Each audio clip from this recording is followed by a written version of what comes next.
Hey guys, it's your boy Nick with Pick MMA. We're gonna be going over the early picks for UFC 300. We're only 2 weeks away from this card now, and I cannot wait to get into it. Before we get into it, guys, make sure you guys do me a favor, help out with the YouTube algorithm. Drop a like down below. It only takes a second. Also, leave a comment down below with your most confident picks on this card. I would love to hear back from you guys. See where you guys are at with your picks on this card. And also, I wanna shout out all the members that are members of this channel. I appreciate the support as always, guys. I appreciate the support. And also become a member if you haven't become a member yet. It helps out with the channel, YouTube channel. Keeps the channel running. And I appreciate you guys always. Now, guys, let's get into it, guys. We're gonna be starting with the early prelims. We got some really good matchups here. We got Pereira taking on Jamal Hill on in his return back fight. He's gonna be taking on Jamal Hill coming off of surgery, a little bit of a layoff. We got Zhang Weili taking on Xiaonan, two Chinese fighters to see who's the best Chinese fighter out of China. We got Justin Gaethje taking on Max Holloway, who's moving up to 155, trying his luck second time here. We got Nickal taking on Cody, Brundage. We got Charles Oliveira taking on Arman. That's gonna be one hell of a matchup right there. In the prelim headliner, we have Jiří Procházka taking on Aleksandar. Rakić. That's gonna be a really good matchup too. I cannot wait for that one. Former light heavyweight champion Jiří Procházka headlining the UFC 300 prelims. That's gonna be a really good matchup, man. I mean, the prelims are absolutely stacked. I think this prelim alone could be like a pay-per-view card. Honestly, like if Jiří Procházka was still champion, you could probably do this could be like a main card right here. These next 35 fights in the prelims. This is like a normal pay-per-view on its own. I can't wait for it, man. This is absolutely worth those $75 that we pay for pay-per-view. And let's get into it now, guys. We got Jalin Turner taking on Renato Moicano. Moicano wants money. Let's see if we can get this money. This in 2 weeks. We got Sodiq Yusuff taking on everyone's favorite fighter, Diego Lopes. That's gonna be a really good matchup too. We got Bobby Green taking on the never-aging Jay Miller. That's going to be a really good matchup. We got Cody Garbrandt taking on Deiveson Figueiredo. Figueiredo moving up to bantamweight. Looked really good in his debut at bantamweight against Rafa. We got Andrade taking on Marina Rodriguez. We got three women's MMA fights on this card, and they're all not that terrible, to be honest. This is going to be a banger right here. And we got Kelvin Kattar versus the former bantamweight champion Jalin, moving up to 145. Try his luck at 145. See how that goes for him here. I mean, this card, I cannot wait for this card, man. I know you guys are just as excited as I am on this card.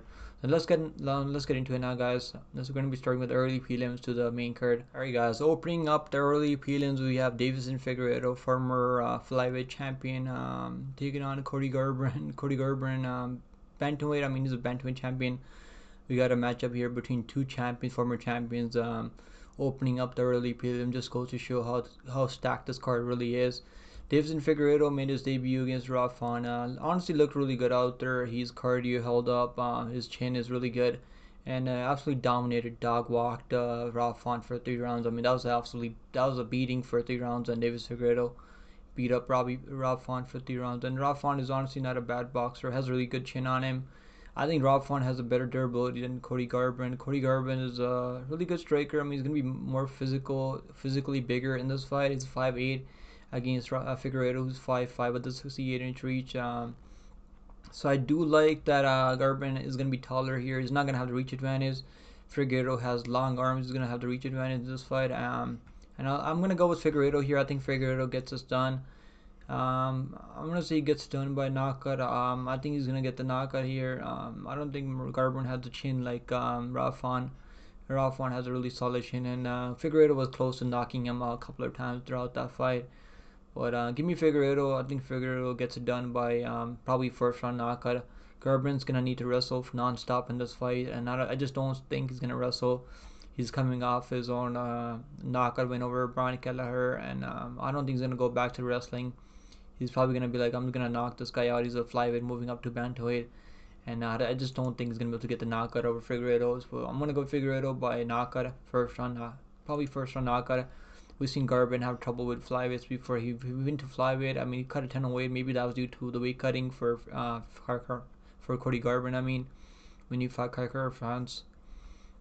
and then he lost to Rob Font. I mean, Rob Font is a really good boxer, so they have a common opponent. I mean, Figueiredo was able to beat Rob Font, and Cody Garbrandt wasn't able to beat him, so there's that. But I think Figueiredo gets it done by knockout, first round knockout. That's gonna be the pick for this first fight. I think this fight under 2.5 are extremely live here, because the way Cody Garbrandt fights, I don't think he's gonna wrestle, and I think we're gonna see a finish here from Figueiredo. He might catch him in a guillotine choke if Cody Garbrandt gets desperate for takedowns. We could see a submission of some type here, but I think it's gonna be a knockout. I think Figueiredo hits pretty hard. He's got power in his hands. He's not draining himself cutting down to flyweight anymore. And he looked really good his last fight, so I think he's going to be able to get it done here. So I got Figueiredo by knockout. That's going to be the pick first fight. Alright guys, up next we have Bobby Green taking on Jim Miller. That's going to be a really good matchup, man. We got two veterans here fighting here in the second early prelim, I mean. So we got Jim Miller looking really good at 40 years old. I think he's probably the only 40-year-old that's looking this good at 155. I mean, normally we don't see these guys at 40 years old having success at 155, but Jim Miller is one of those guys that are looking better and better every time we see him out there. He's been going out there finishing these guys. He finished Benitez. I had him there as a lock of the week against Benitez, and we actually got him at plus money there. He actually opened up as an underdog in that one when they knocked out Justy Butler, who's not really UFC level. Justy Butler is moving. I think he's moving down to bantamweight now. To be fair, he's got a fight coming up at bantamweight, and Butler took that on short notice. So that was kind of a layup for Miller there. But he got wrestled by Hernandez in that fight. Donald Cerrone, he hurt Donald Cerrone with the punch, and then Donald Cerrone shot a takedown on him and ran into that guillotine choke. But Nicholas Mota, I mean, he knocked out Nicholas Mota with the left hook. That was nasty. Bobby Green will probably be the better boxer at range. I think he's gonna be probably gonna have speed advantage here. I could see Jim Miller catching him with the hook and knocking him out. So I'm gonna go Jim Miller here by knockout, but I'm not like crazy confident in this pick. I know a lot of people are picking. This is a 50-55 in my opinion. But give me the dog. Give me the 40-year-old Jim Miller, 8'10". I think he gets it done. He fought on UFC 200. Now he's gonna be going out there fighting at UFC 300. I mean, so I really hope that Jim Miller is able to get it done here. But Bobby Green is a really good slick striker. He knocked out Grant Dawson in the first minute. I mean, so either way, man, this is gonna be a really good matchup, and I can't wait for it. But I'm gonna go with the Jim Miller by knockout. That's gonna be the pick here. Alright guys, up next at women's strawweight we have Jéssica Andrade taking on Marina Rodriguez, and I'm gonna go with Marina Rodriguez here. I think she's the better striker at range. I think she's also got the better chin.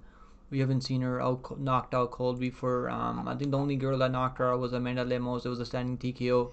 Actually picked Amanda Lemos in that fight as a pretty big underdog. I think Lemos was a big underdog in that one. And we know how hard Lemos hits. Jéssica Andrade probably has more power than Marina Rodriguez, but I just don't think she's got the technique to get her punches there.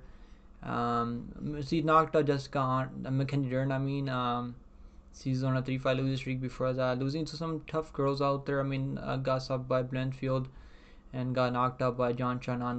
That was crazy from Xiaonan. She looked really slow in that fight. She's just kind of trying to brawl with Xiaonan. Xiaonan hit her with a counter and knocked her out cold.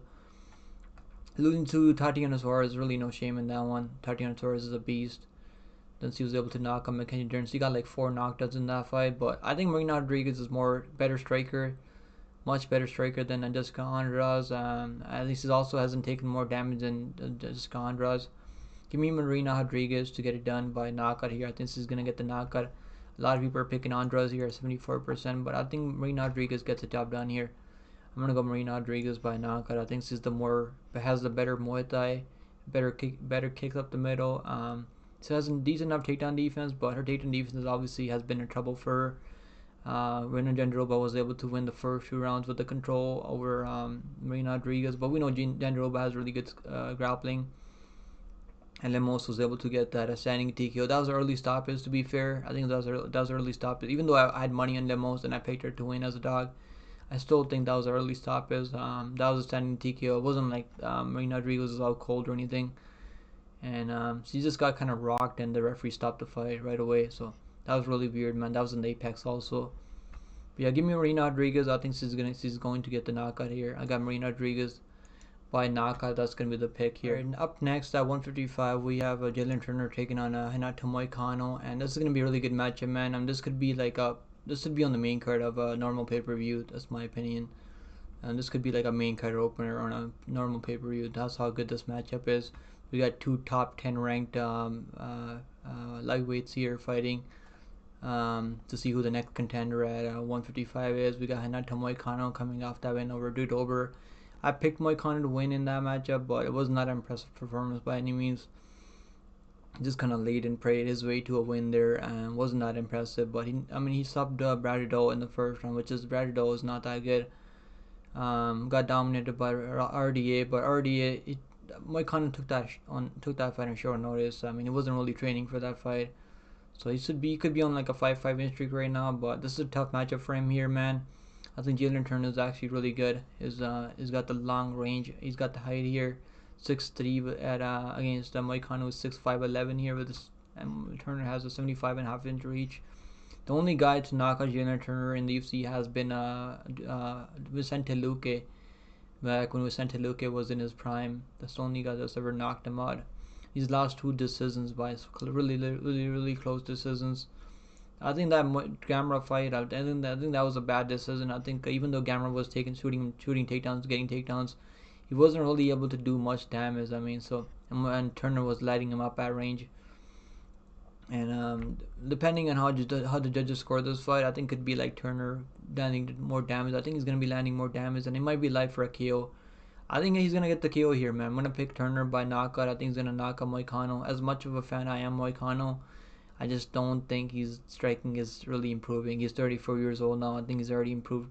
He's already made the improvements we're all gonna see from Moicano at this point in his career. If he's really skilled, man, if he gets a grappling going early, he's gonna be live for a submission here. But I'm gonna go Turner, man. I think Turner's gonna be able to get the knockout in the first round. Turner's really dangerous in the first round. He absolutely ran through Bobby Green, so I think Turner by knockout is what I see here. Turner by knockout first round. I know he's got submission skills too. He's been finishing people. He's finished all of his wins in the UFC. All 7 wins by finish.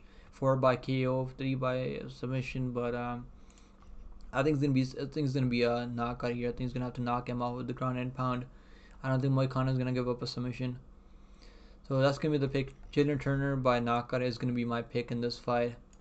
And let's go to the next one now. Alright guys, up next at 145 we have a matchup between Sodiq Yusuff taking on Diego Lopes. Sodiq Yusuff coming off that main event spot where he headlined against Barboza, Edson Barboza. I mean, that was a tough matchup, man.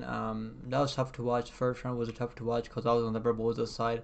Lucky for me, Sodiq was kind of gassed out later, and Barboza took the fight over in the second round. Third round, landed that spinning wheel kick on Sodiq Yusuff. That was one of the best fights of the year. That was a crazy matchup, back and forth fight, and this is a good matchup here, man. This is a really good matchup. I cannot wait for this one. This is Diego Lopes' chance to get into the rankings here, and I think that's what the UFC they're hoping for here. I think the fans are really behind Diego Lopes here. He's gonna be the much better grappler when the fight hits the ground here. He trains at Lobo Gym MMA over there with Alexa Rasso and some other fighters over there. They got some nice team over there right now.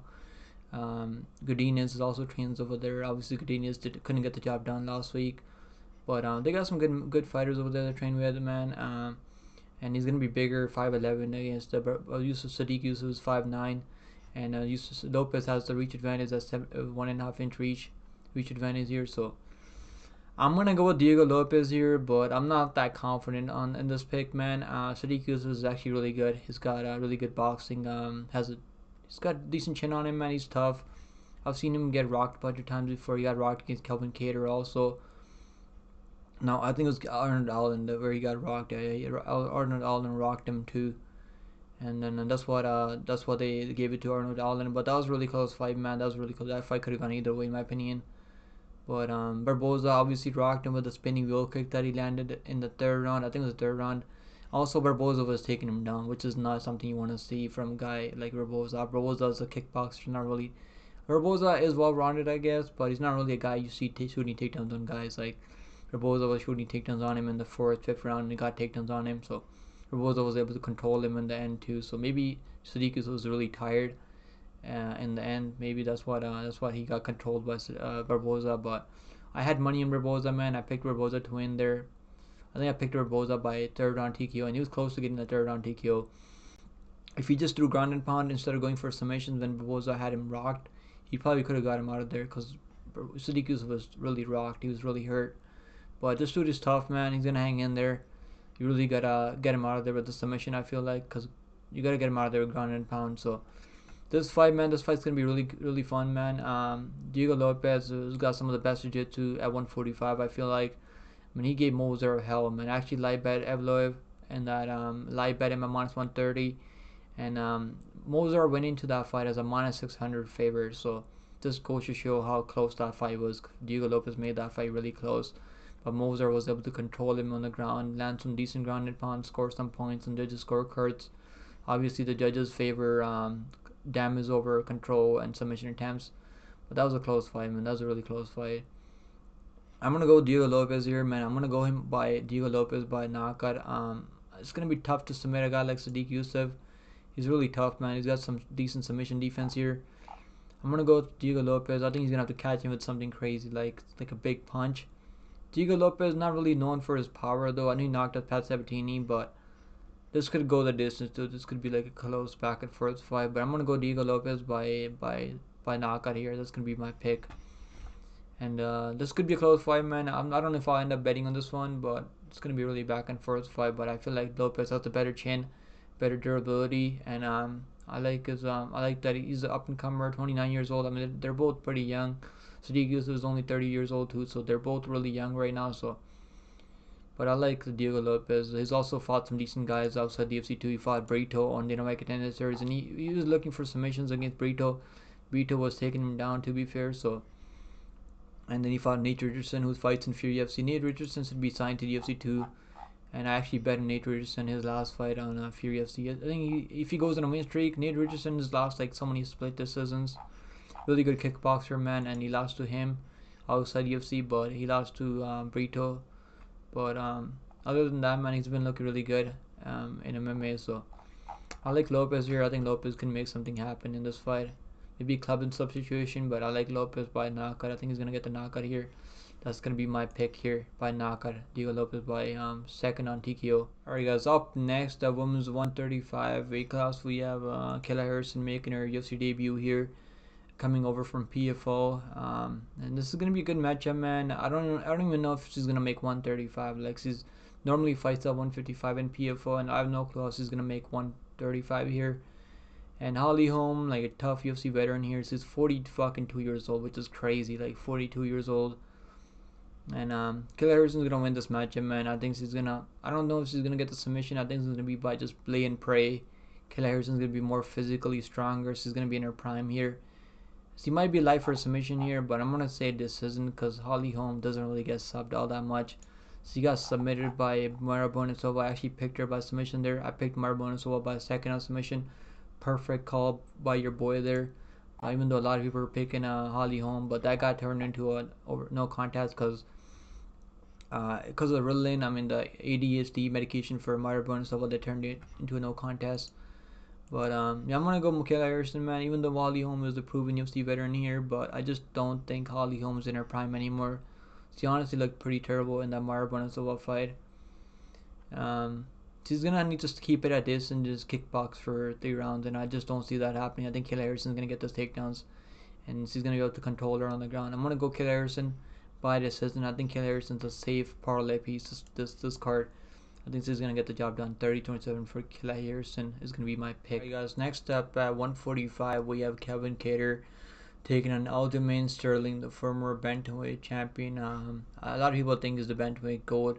He might be right now until Sean O'Malley defends that belt a couple of times. And my early lean in this fight, I was leaning towards Kevin Kattar, but the more I think about it, man, he hasn't fought in over 2 years almost. He's obviously going to be more physically stronger in this fight. Weight taught is 5'11 against Sterling, who's 5'7. Sterling is kind of bigger. He's always had to cut a ton of weight to make 135. And he was able to use his size at 135 and grapple these guys, take their back, and control them for majority of that round. Obviously, I think Sterling is more skilled overall, but it's just the chin I'm worried about. Because the way he strikes is like really not that good. His striking is not that good. It's never been all that good. I think Calvin Kattar is going to be the better boxer. He's going to be the better striker. But he hasn't fought in almost 2 years here, so he's coming. He had a knee injury in that one. He's coming off surgery now, so you never know how that's gonna go. And Sterling was just in there like 7 months ago against Sean O'Malley, who's the current bantamweight champion. So he won the first one against Sean O'Malley, man. With the control, I mean, throwing some nice leg kicks in that fight. I'm gonna go with Sterling here, man. I don't really like Sterling all that much, but I think Sterling is gonna get this done. But he might get knocked out here. So Calvin Kattar has 4 knockout wins at the UFC. He's got 10 knockout ability here. Knocked out. I mean, he actually dominated Giga Chikadze, but took him down, beat him up. I mean, that was an absolute domination in that fight. Has a win over Dan Ige, which is a solid win right there. Knocked out Jeremy Stevens. I mean, knocked out Chris Fishgold. I mean, I don't even know who this guy is, but he's got 10 of finish. He's got 10 of more finishing ability, more knockout power in this fight. I'm gonna have to go Sterling by decision. I think he's gonna be able to score enough points. He's got enough championship experience where he's gonna be more than fine, man. He's got a ton of experience. He's also been active recently. He competes in grappling tournaments all the time. I'm gonna go Sterling by decision. I think he's gonna get this done by decision. Calvin Kattar has been out of the game for too long, in my opinion. He went to split with Josh Emmett. I mean, some people think that Kattar won that fight. It was a close back and forth fight, so he's only losing to top guys, right? He lost to Max Holloway, one of the best 145 champions ever. Lost to Josh Emmett, who's a featherweight. I mean, really good power, has ton of finishing ability on the feet. Josh Emmett has some of the most knockout power, 145. This is a freak injury there against Arnold Allen. The only reason I'm picking Sterling here is because of injury, because of surgery. He's coming off for a long time. You never know how that's gonna go. I'm a big fan of New England Cartel, man. I like that team over there, but I think Sterling's gonna get this done by decision. That's gonna be my pick in this one. Sterling by decision is gonna be my pick. Alright, guys, up next we have Jiří Procházka taking on Rakić.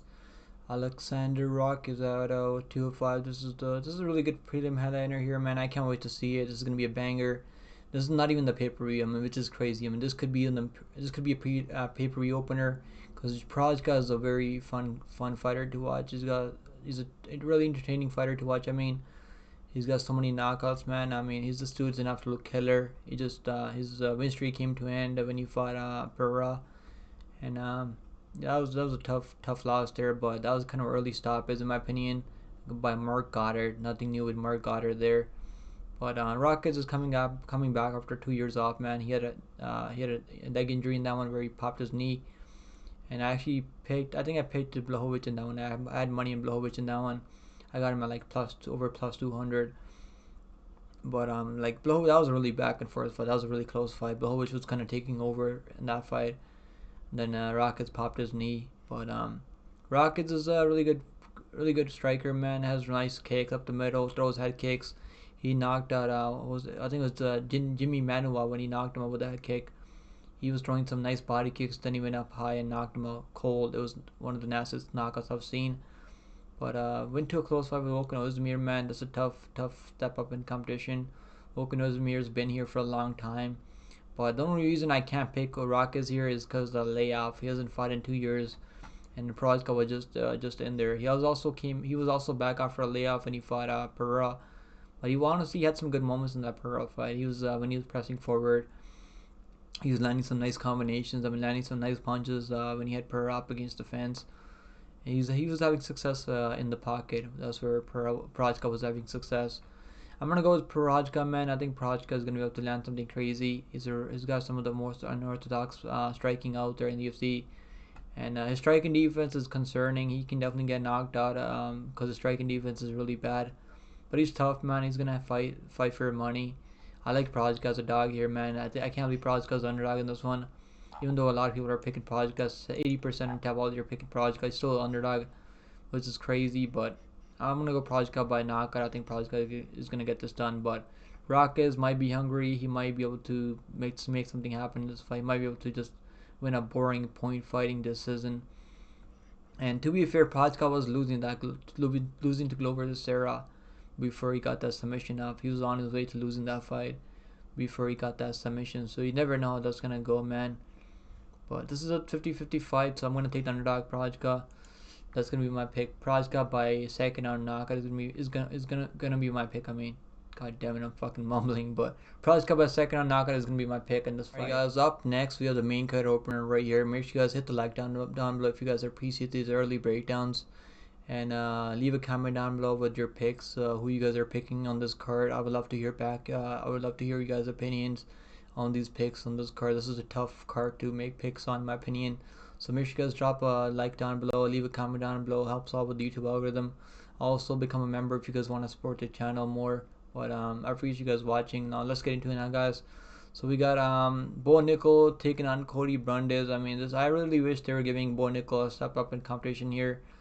And I'm thank God that this is not higher than Oliveira and Tsarukyan fight, because this before UFC had this fight higher than Tsarukyan and Oliveira fight, but now this is the bout order, and this is gonna be the prelim. This is gonna be the pay-per-view opener. I mean, so we got Nickal, All-American wrestler, really good wrestler, man. His striking is improving too. He went out there, got a first-round knockout over Val Woodburn, who was making his UFC debut. To be fair, so poor guy Val Woodburn. And that was, I mean, knocked him out with a nasty uppercut. I mean, Woodburn was out cold. He was time traveling during that fight, so poor Val Woodburn. Brundage, I mean, Brundage is looking really good, man. He got that disqualification win over Jacob Malkoun. Malkoun was hitting him into the back of the head with some elbows, and Brundage like, let me just take the win there and collect my paycheck. Then he came out, I mean, slammed Jack Reese. Jack Reese was looking for armbar, and he slammed him down. We saw two slam back-to-back knockouts, which is crazy. That was Sodiq got slammed too on his head.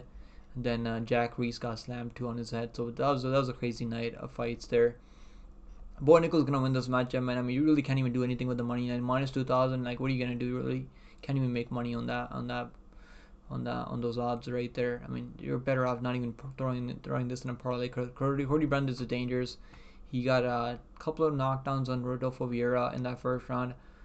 And I mean, he pretty much sold this fight. He could have won this matchup if he just didn't pull 5 guillotine chokes during that matchup.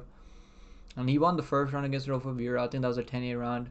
Then he went out there in the second round, pulled the guillotine choke, and basically sold and got subbed by Rodolfo Vieira. Lucky for me, I had Rodolfo Vieira by second on submission, so I was happy that he pulled the guillotine and gave up a submission. But yeah, that was really weird. That was really weird from Brundage. So you really can't trust Brundage, man.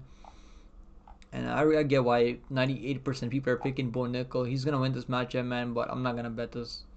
Maybe the under 1.5 in a parlay. I like the under 1.5 in a parlay. I don't think this fight goes past the first round. But if Brundage can get some respect back, man, he might be able to make something happen. But even if he knocks down Nickal, which I don't see happening, he's still not going to win this fight, because I think Nickal is going to have the way better grappling and wrestling. And Brundage might pull a guillotine. I wouldn't be shocked if he pulls another guillotine choke in this fight. So I'm going to go Nickal by first round knockout. That's going to be my pick. A lot of people are picking submission. Maybe Brundage gives up a submission here, but I'm going to go by knockout. I think Nickal is going to go for a knockout here, because I mean, when you start knocking people out, you don't want to go back to the grappling, right? And that's what I see with a lot of guys. When they knock people out, they don't want to go back to the grappling or submissions, because knocking people out is way more entertaining for the fans. So I think Nickal is going to be knocking out Brundage, and that's going to be my pick. And that's honestly not even shocking at all, right? I mean, Nickal by knockout, I mean, not shocking at all. But yeah, it's going to be first round knockout. Under 1.5, I like the under 1.5 here. Alright guys, what a matchup we have right here at lightweight. We got Charles Dude Bronx Oliveira taking an Arman Tsarukyan. I mean, what a matchup, man. I can't fucking wait for this one. So this is one hell of a matchup right here, man. This is a Tsarukyan chance to get back to the title shot against Makhachev, and he's got to beat a former champion in Oliveira to get there. And this is gonna be crazy, man. I can't wait for this one. Before running tape, I was like, Dude Bronx is gonna smoke Oliveira. Tsarukyan, man. Oliveira has not been proven, but bro, I mean, I think he won the fight over Matu's camera. To be fair, I think that was a robbery. It was a close fight. I mean, Tsarukyan was getting taken down by Gamera, but that was a close fight, back and forth fight. But Tsarukyan's only 27 years old, man. He made his UFC debut when he was like 21 years old, I think, or 22. I remember when he fought Makhachev, I think he was like 21. He was 22 years old, so that's how young he was when he fought Makhachev in the first fight. And he give Makhachev a tough fight. Makhachev obviously wasn't that experienced back then, but still gave him a really tough fight. And then obviously he's been running through most of these guys. Knocked out, has a win over OAM, who's a who's a PFL champion. Absolutely took Matt Favola down like 11 times, which is crazy. This guy's non-stop cardio. Grounded pound over Chris Giagos, grounded pound over Joe Alvarez. I think this was a robbery. He should be on like a crazy win streak right now. This was a robbery. Matus Gamera did not win that matchup. I went over Demir, grounded pound over Joaquim Silva. This is the fight where he got rocked in the second round, but he showed pretty good recovery, man. Joaquim Silva couldn't really capitalize, but he got rocked. He got rocked by Joaquim Silva on the feet. That's not the best look there, man. He knocked out Benir Darius in the first minute.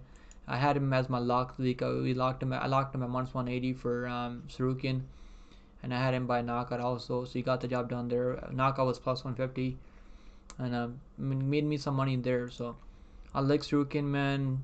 This is a tough one, man. I was leaning towards Oliveira, but I feel like the young up and comer might be able to get this done, man. Tsarukyan is not chinny like Benir Darius. Benir Darius has been knocked out so many times, man. It's not even like you can't even remember how many times this dude's been knocked out. He's been knocked out like 5 times now. Of all 5 times in the UFC, he's been finished all 6 times. All of his 6 losses in UFC.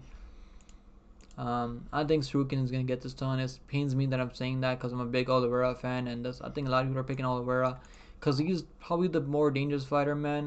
But I think the wrestling and the Tsarukyan has power too in his hands, so he might be able to make something happen this one. I do want Oliveira to win. I really hope he pulls it off, man. I wouldn't even be salty while getting this pick wrong. I'd be fucking happy if Oliveira pulls this off. But I think Tsarukyan is gonna get this done by decision. I think he's gonna just control him enough from top, land enough ground and pound from top, and not get subbed off his back. Oliveira is more than willing to get controlled off his back, looking for submissions. If he does that, he's gonna lose this fight by decision. But Oliveira's gonna be live for a KO. He's gonna be live for a submission throughout the fight. So Tsarukyan's gonna need to be careful. Now betting wise, this is a dogger pass for betting wise. I cannot get there on Tsarukyan. I'm over 2-1. No way I can get there betting wise on Tsarukyan. I can't throw him in a parlay because Oliveira is so dangerous. This dude cashes as a dog so many times. His only loss at 155 recently was to Makhachev. So that's his only loss. We knocked out knocked down Gaethje, which we don't normally see. Got that rear naked choke on Gaethje. So submitting Dustin Poirier, that's looking really solid for him. Knocked out Michael Chandler. Michael Chandler had him hurt in the first round. Couldn't really capitalize. Beat Tony Ferguson with the grappling. He basically just took him down over and over, beat him up with the grappling. Also had a armbar on Ferguson, but just couldn't get the submission off. Ferguson's has no quit in him. And this dude, he's beaten everyone in the top 5 other than Makhachev. So he's finished all these guys, man. So I get why people are picking Oliveira here, but I feel like our Tsarukyan is gonna be able to get this done by decision. I'm gonna go Tsarukyan by decision, man. Most people are going by knockout. I could see Tsarukyan knocking down a couple of times and then Oliveira pulling guard and trying to recover. Maybe Tsarukyan gets him out of there with ground and pound, but I feel like he's just gonna want to swing because he wants to get back to the title shot. I'm gonna go Tsarukyan by decision. I think Tsarukyan by decision is gonna be my pick. I'm definitely not betting on Tsarukyan. I just want to see this fight. I just want to see how this one goes. Maybe some underdog parlay with Oliveira and some other underdogs on this card. I wouldn't mind doing that maybe because Oliveira is gonna be. Maybe I'll sprinkle Oliveira by TKO for sure. By inside the distance maybe. That wouldn't be terrible. But yeah, I think Tsarukyan's gonna get this done by decision. That's gonna be my pick on this card. Up next for the BMF belt, we have Justin Gaethje taking on Max Holloway. This is gonna be a fucking crazy matchup, man. This whole pay-per-view is absolutely amazing, and I'm just counting down the days until we get to that night. Watch this pay-per-view. I'll be live doing a fight companion, so make sure you guys come hang out with me for the fight companion. It's gonna be crazy. Now let's get into it, guys. We got Max Holloway trying his luck at 155 once again. Now this time he's had a long time to prepare, and he's been putting on size the right way. He really didn't have much time to prepare when he fought Poirier, his first time moving up to 155. So you gotta take that into account too when you're trying to break down this fight. He had like 6 weeks of time to get ready for that Poirier fight, and he had some good moments in that Poirier fight, man. When he was pressing forward. I mean, he was landing some nice punches, nice combinations, nice knees up the middle. But Poirier's power is what made the difference, and I feel like Gaethje's power is gonna be. Gaethje's really been fighting more reserved. I mean, he's not going crazy anymore. Like he's been cashing as a dog, and that's probably why he's a pretty big underdog, pretty big favorite here, man. This is a tough matchup, man. Like I'm a big Holloway fan, so I'm probably gonna go with Holloway here, but this is a tough one, man. This is a really tough matchup. Gaethje might be the power might be too much from Gaethje, but I don't. Max Holloway's never been knocked out, man. This guy has some of the best chin in the game. Never even been knocked down. Like this guy has a crazy chin on him, man. He's lost most of his fights by decision. This is a 5-round matchup, man. I like that. This is gonna be a 5-round matchup, and Gaethje's, I mean, cardio isn't really crazy bad. I could see him trying to throw the kitchen sink at Holloway, and not really being able to get him out of there, and then Holloway taking over later.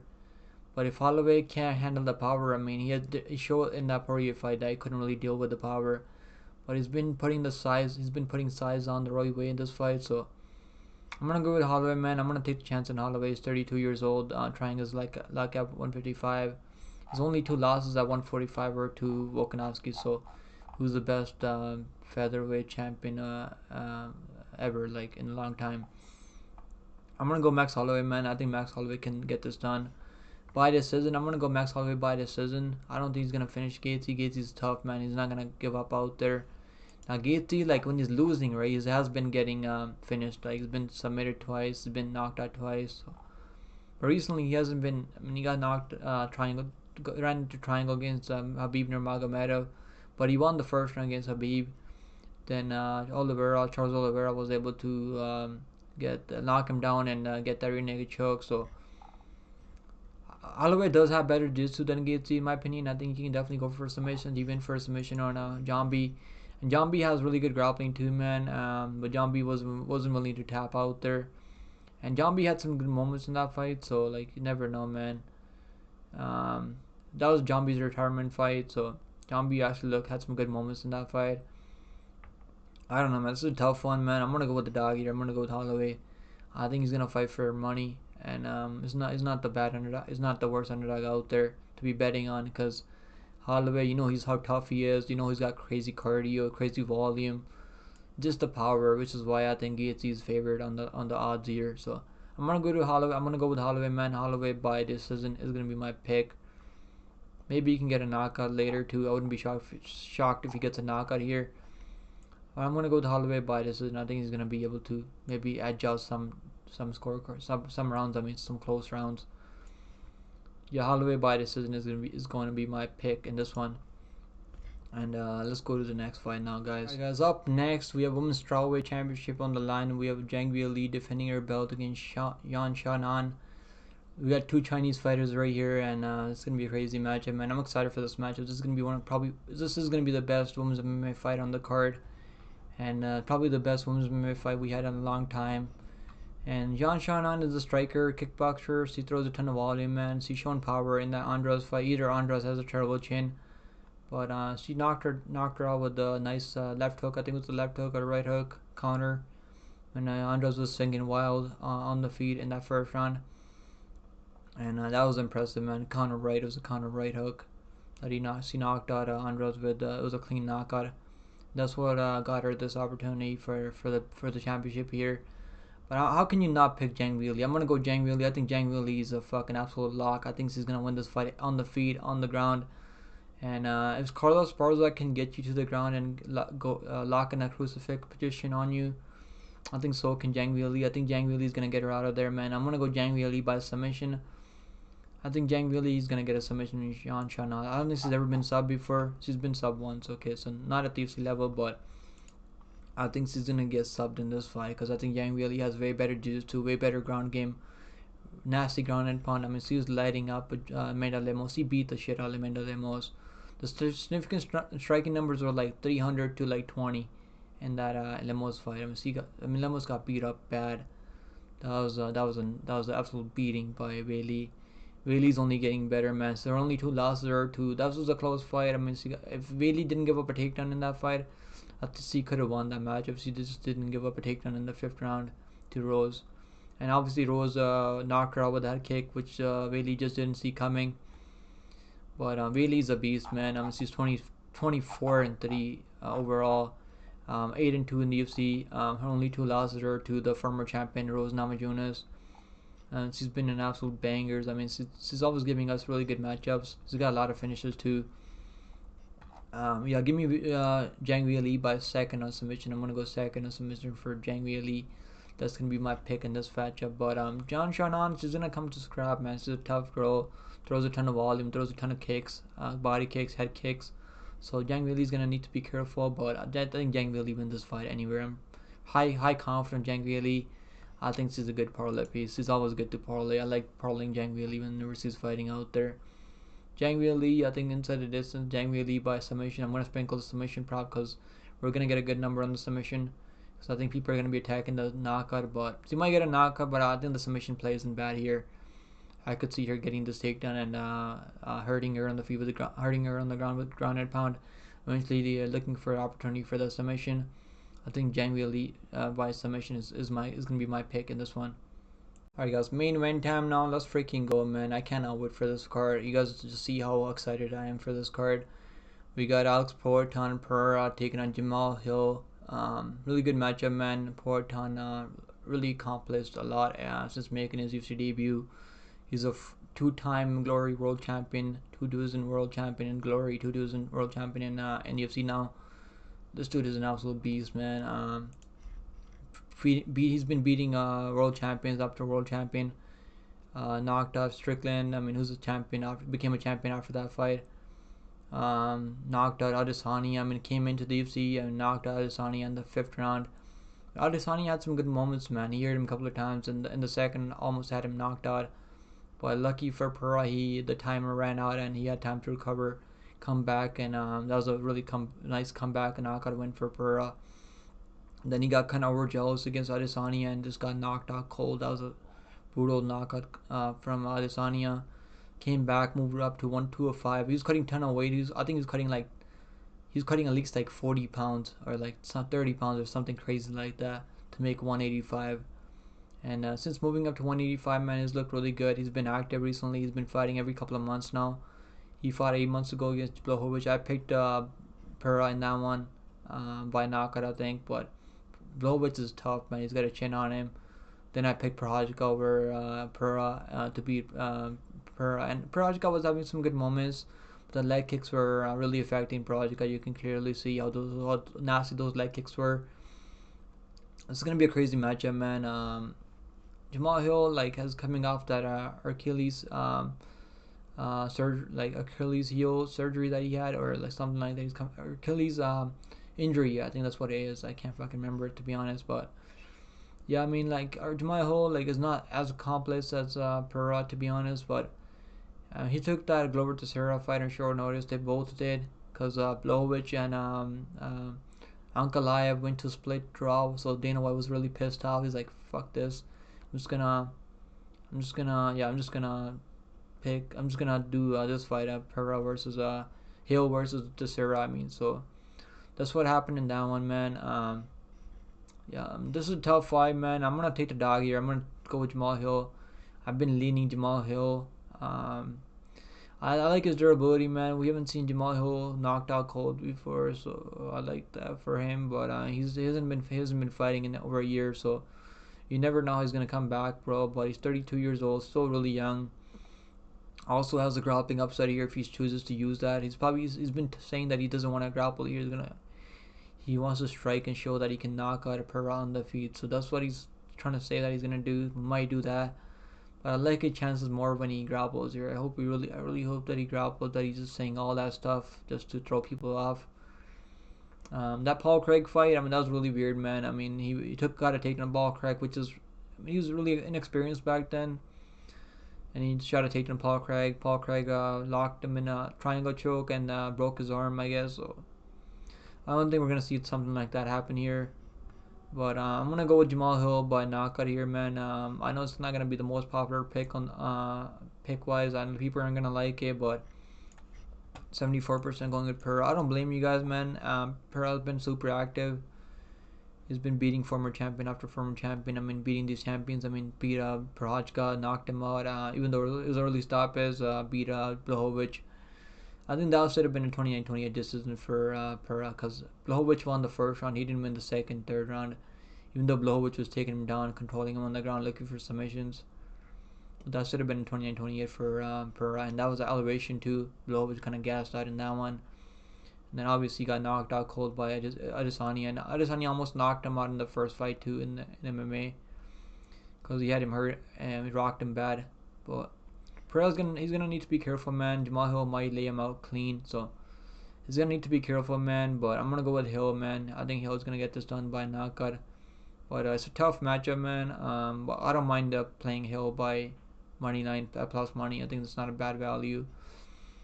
So those are my picks, guys. Hope you guys enjoyed this full card breakdown for UFC 300. These have been the early picks from Pick'em MMA. And I appreciate all the members I have on the channel, man. We got over almost close to 30 members on the channel.